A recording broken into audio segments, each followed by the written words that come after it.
What's up, guys? It's your boy at DFS Jimmy, bringing you this week's edition of the Fanshare Sports Early Week Course Preview. That's right, fansharesports.com. Make sure you get over there and check those guys out. They aggregate all of the sentiment from around the industry. They're listening to every podcast. They are reading every article for every slate, both NFL and PGA. Make sure you get over there and check those guys out. Everything you need in one convenient, easy-to-use place to make all your DFS decisions at fansharesports.com. This week, we are going to be previewing Ridgewood Country Club for the first leg of the FedEx Cup playoffs. Before we get into that, I want to send a big congratulations out to this guy, Brant Snedeker, getting it done last week, going wire to wire at the Wyndham Championship, coming into form, peaking at the right time for the FedEx Cup playoffs, certainly. So congratulations to Brant, and in the interest of time, let's go ahead and dig right into Ridgewood Country Club. Ridgewood Country Club is situated here behind me, and it's sort of interesting. Ridgewood was built in 1926. It's an A.W. Tillinghast design course, set up as a par 71 for the championship this week. Normally for the members, this is a 27-hole setup comprised of 3 different nines.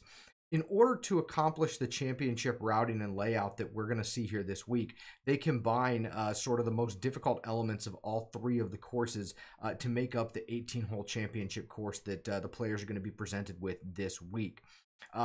You see a portion of the course behind me here.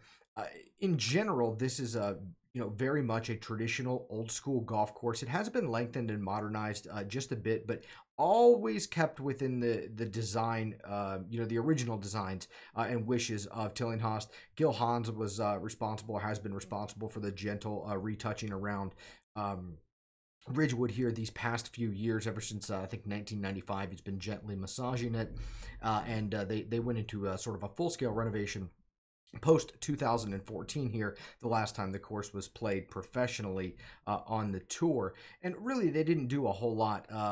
They removed a few trees, they shaved some of the areas around the greens, and they refreshed all the bunkers. The biggest change, actually, it's 2 big changes.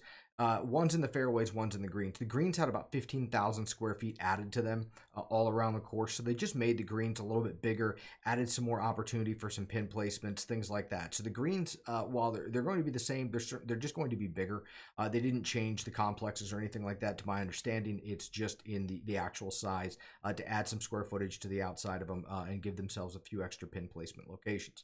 The change from the fairways, from what I understand, is going to be the fact that they've widened several of them. I've not been able to find out specifically which holes they widened, but they have widened several of the fairways to help compensate for the fact that they are no longer going to have an intermediate cut of rough here. It's going to go from fairway to thick rough, and the rough is very penal around this golf course. So definitely something that is going to come into play for the guys that saw it in 2014. Definitely going to be a bit different in 2018. So there have been some changes. The course has been played 3 times: 2008, 2010, 2014. We're going to take a look at the leaderboards from 2010, 2014 to see if we can kind of get an idea of the type of game that had success around this golf course. And then we're also going to take a look at the scorecard and see what excuse me, what setup the course is going to be in, or what type of setup the course is going to be in this week, and what type of scoring conditions we've seen in the last 2 years here, to give us an idea of maybe the difficulty. And then we'll also take a look at the rerouting changes from 2014 to this year. It will change the way that the guys approach this golf course. So without any further ado, let's go ahead and jump into our ATK card. And Ridgewood Country Club is a par 71. It is primarily bent POA greens. There are some fescue grasses in the roughs and surrounding some of the greens as well in the chipping areas. But par 71, it is a very dynamic golf course, and I think that's because they're sort of taking the best parts of 3 different nines to make up this 18-hole course.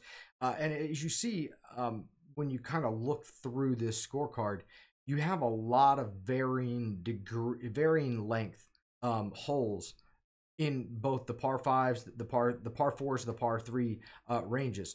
Sorry, not necessarily the par 5s, although there is some diversity in the par 5 length, one of them being extremely long, 626 yards, virtually unreachable in 2.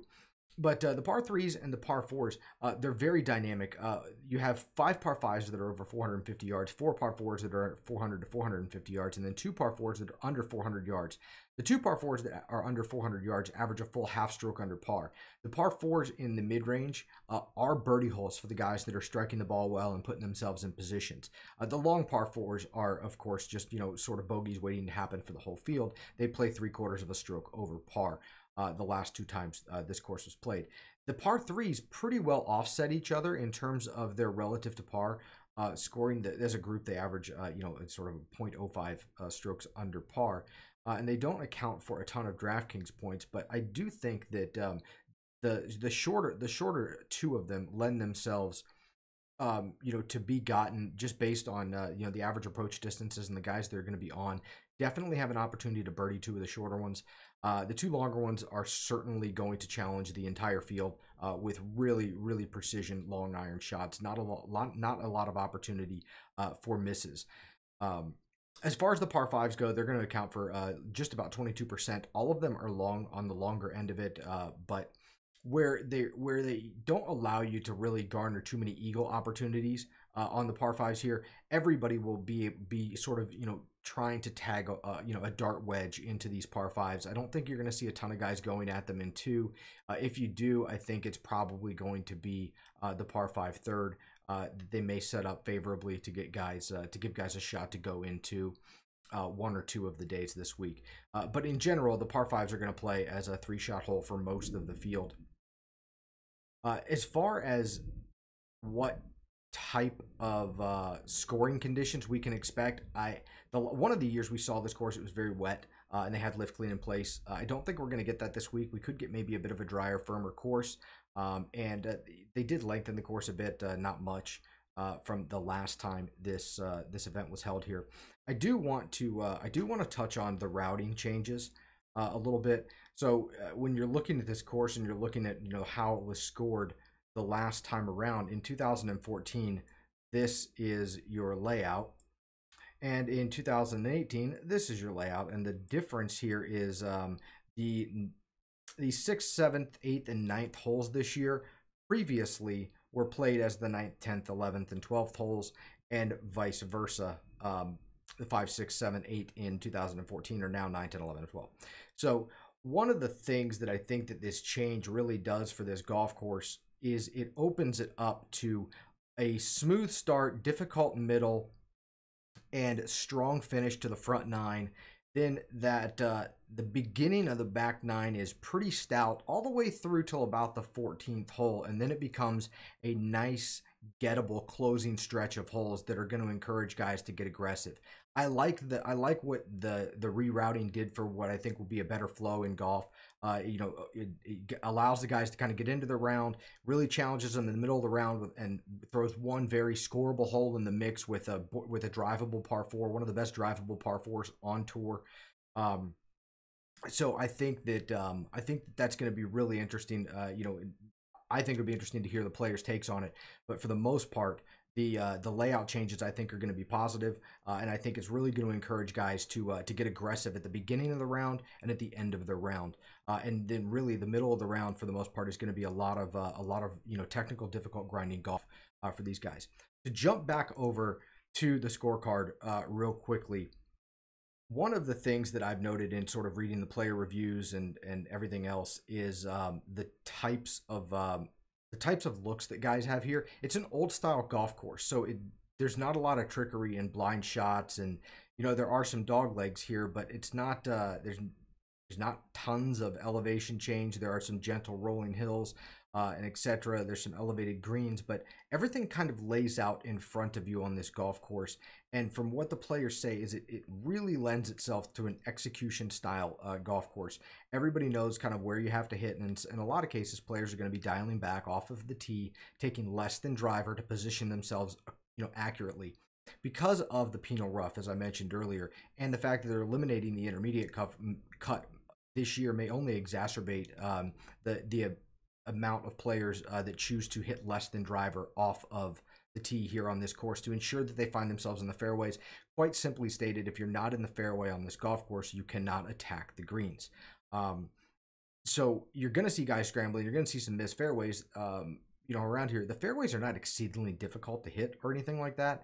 It is just vitally important this week with the thick rough up here in the Northeast that you do hit the fairways if you want to have an opportunity to get close to a pin and have an opportunity to score around here. So guys, I do believe that you're going to see guys favoring position off of the tee over distance this week.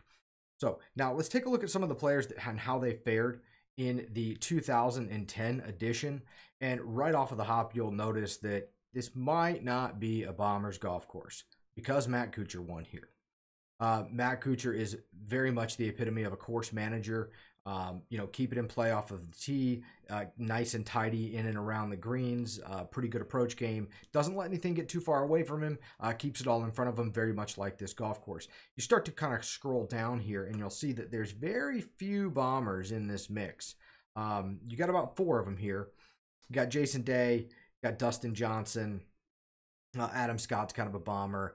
Tiger and Paul Casey's kind of right there on the edge. Not really a bomber, but certainly longer than most of these guys here. Everybody else very much course manager, good putter, good grinder par type of golf players.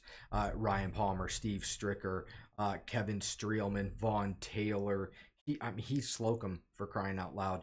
Ben Crane, Angel Cabrera, Stuart Sink. All those are exceptional ball strikers, great course managers, and all solid par 4 scores, or par 4 scoring is really sort of the centerpiece of their game. None of those guys terribly long par 5 scores or anything like that. So interesting mix of players that found success in 2010. Most notably, one of the few times Matt Kuchar's won on tour, this was one of them. So again, sort of why I'm leaning towards favoring ball strikers this week, or favoring guys that are, guys that are going to dial it back off the tee, put themselves in position properly to get at some of these pins. Let's take a look at the other years played. 2014. 2014, sort of another surprise at the top. Hunter Mahan, not a bomber, very much a course manager. Stuart Appleby, guy right below him, same thing. Cameron Tringale. Oh, we noticed Matt Kuchar here in 2014 puts a top 5 together. William McGirt, Jim Furyk, Morgan Hoffman, Kevin Na, Patrick Reed, Bo Van Pelt, Stuart Sink again, and Gonzalo Fernandez Castano, all not bombers. Very much keep it in play, efficient off of the tee with their placement and finding an iron into a green. Again, because this course and the holes have such a variety of distances throughout, and it places such a premium on finding the fairway because of the rough, I really think it allows some of these shorter hitters to simply compete through attrition. You'll notice that there are some good scores that get fired here, but this isn't really a birdie fest. It's not a runaway type of event. So I think it's just more about opportunity, and the more times these shorter, accurate hitters can give themselves clean looks from the fairway, they're just out opportunitying some of these more talented or elite bombers. I do notice that Jason Day has found himself in the mix in the top 5 both times this course has been played here. Interesting, Jim Furyk finds his way into the mix in 2014, been playing well more as of late, and he could find himself in the mix again this week. So interesting, though, that it does not, despite its overall length of 7,300 yards, does not present to be an elite bombers course, very much a ball striker, course manager type of setup. So that said, guys, I think that's going to wrap it up for the early week course preview. Make sure you get over to fansharesports.com, check those guys out, get signed up for what they've got going down this year with NFL and PGA. Make sure you go over to Twitter, give me a follow at DFS Jimmy. Best of luck this week, and we'll see you next week for the second leg of the FedEx Cup.